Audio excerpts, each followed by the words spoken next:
In this video, I'm gonna show you how to add rolling end credits in Premiere Pro. So the first thing that you gotta do is navigate to your text tool right about here, or you can just click on T and then click in here in your video. Now you'll need to put on your text, and for me, I'll just paste my text over here as an example.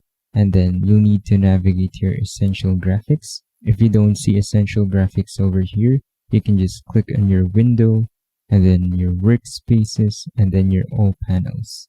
Now you'll see Essential Graphics, and then under Essential Graphics, you'll see Center Align Text over here.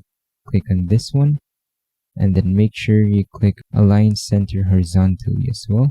And now that's horizontally aligned, just click in this area over here to deselect the text, and click on Roll to enable this roll animation. Now if you scroll furthermore around this part so it will be bigger. Now if I click play, it would look like that.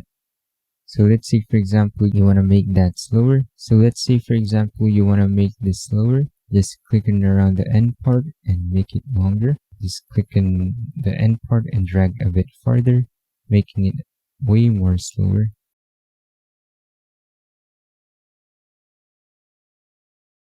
And that's about it. Thank you for watching this video.